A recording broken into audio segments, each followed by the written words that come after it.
Hey everyone, I'm Chase Lee reporting for DallasMovieScreenings.com, and I got another movie review for you guys, and that would be Wiener-Dog. Now, I had no idea what to expect when I heard about this movie or when I got the invite for it, but I was like, you know what? Who doesn't like dogs? Let's go watch a movie about a dog and feel happy afterwards. No, you will not.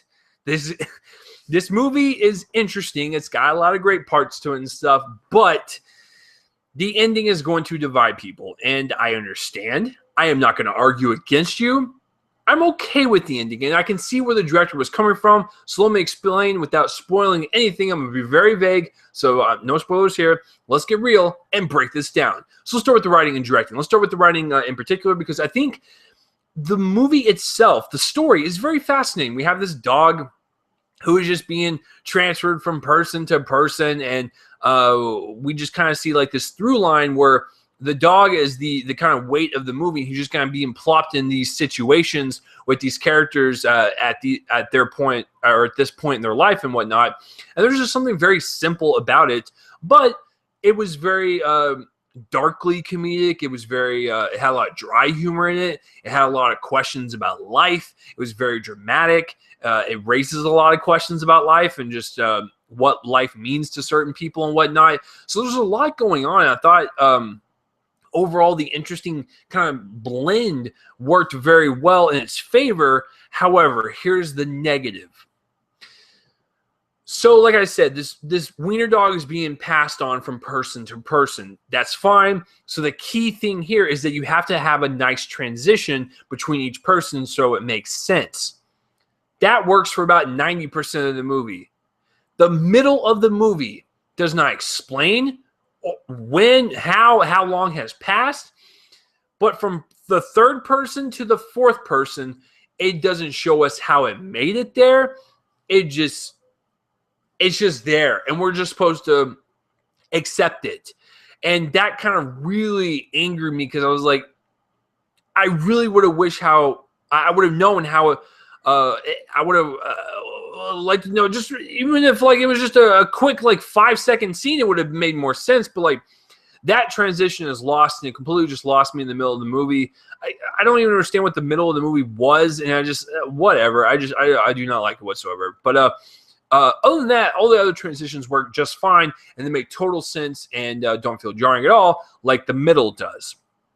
As far as the directing goes, I thought the director really kind of handled this movie as a slice of life, and he just kind of wanted to show us life and people with problems and how everyone is not perfect, and everyone's got stuff in their lives that they don't like talking about, and they're a very emotional form and whatnot.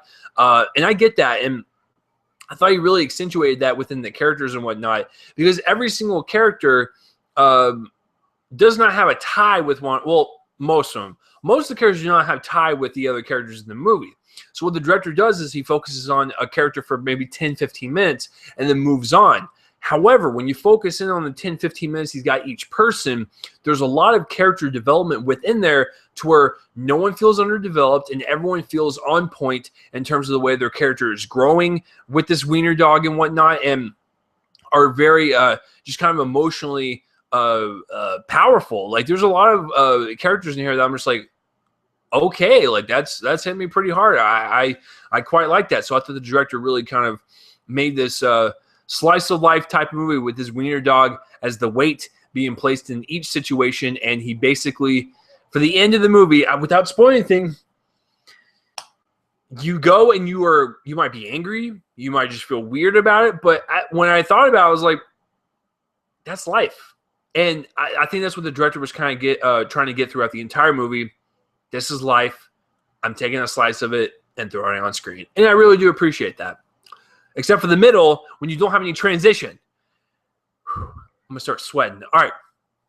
As far as the acting goes, everyone does a great job. I really like Greta Gerwig's character. One of the Culkin brothers, Kieran Culkin.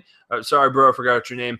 Danny DeVito gives one of the best performances I've seen from him in quite some time.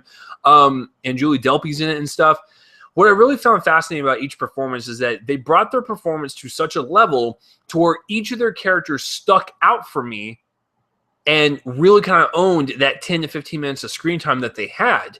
And I thought they really kind of elevated their performance because of that, because of the time restricted on each character. So with that being said, all the performances are fantastic. And I love Danny DeVito in his role. And I forgot Ellen Bernstein's in this. Ellen Bernstein, I love that woman so much. Her performance in Requiem for a Dream is incredible. And she almost has like a mini Requiem for a Dream type of episode with her character. I'm like, oh yeah, we're getting into some weird stuff. But no, everyone does a fantastic job. And I felt all the emotions with each character. I thought everyone delivered all their lines very well. And I forgot to mention that the writing, some of the lines are kind of wooden and kind of stilted a little bit, but I think through the performances, they were able to make it not as wooden, I guess, but it is still noticeable in some scenes. Cinematography, it's okay. I mean, this is not a movie you go and go, wow, that was some great visual eye candy. The movie has kind of like a soft green tint almost to it, almost as if the director, and this is just a theory, I'm completely pulling on my butt and just throwing it out there on the internet. You can take it for what you will. But green to me, just seeing the color evokes like it's natural, it's calming, it's Mother Earth. It is what we were born on. This rock, this earth, this grass, and minerals and elements and stuff. And what I guess gathered from it was like Earth seems natural. Or Earth is a natural thing to us, and green, and I think of natural, like Mother Nature. So I guess what I'm trying to say is like maybe the movie, as it progresses with the dog and each character and stuff, and we're seeing this slice of life, what we're seeing is natural within life, and maybe that green kind of accentuates that. To heighten each situation, to be like, these are natural things that happen in life, and we kind of just take care of them differently from each other, but it is just something we all kind of have to deal with, I guess. I don't know. Like I said, that maybe it makes no sense. I have no idea, but that's the best I can come up with why it has kind of like this greenish kind of glow, if you will. But the cinematography, it's okay. It's nothing to write home about. It's definitely not poorly shot, but it's okay. Editing wise, it's an hour and a half, and I thought for the most part it flew by. Each character that had their 10-15 minutes of fame, I thought those were really well done. And like I said, the progression of each character was very intriguing. So it was like seeing a character progress, and they're done, and then we're going back again, starting from the front up, and then we're starting. It was nice. It was like 6 little mini roller coasters. But that transition in the middle is annoying. It is so bad. And it slowed the movie down. I was like, as soon as it happened, I was like, okay. Like, I didn't know how to respond to it. So, other than that, the movie's very interesting. It kept my attention until the very end of the movie. And I was like, all right then.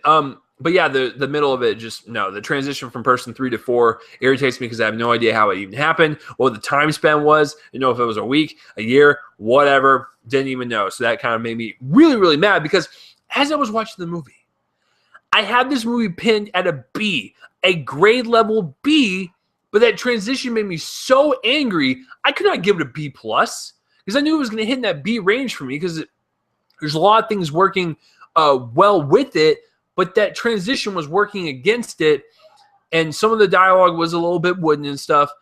I cannot get over the fact of that transition. So I have to not give it a B+, but I got to whip it down to a B-. So have you seen Wiener-Dog, or have you even heard of it? Comment, place it on my face, and let me know. Like I said, this movie is not for everyone. It is going to have a very shocking ending that might upset people, but I found it to be what life is.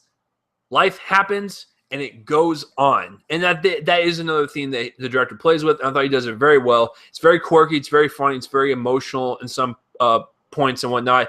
It's just a very unique type of story. I don't think I've seen anything like that, where like an animal gets passed from person to person like that. We kind of, the dog gets dropped in on the life of these people, and we're kind of the eyes of the dog, and we're kind of just like witnessing these people and observing their lives and whatnot. So I found it kind of very interesting, very refreshing amongst the summer blockbusters. So, like I said, comment down in the place above my face and let me know what you thought of Wiener-Dog, or if you're even curious about seeing this. So that will do it for this review, guys. I'm Chase Lee reporting for DallasMovieScreens.com, and tune in next time for whatever movie I review next. I will see you guys later.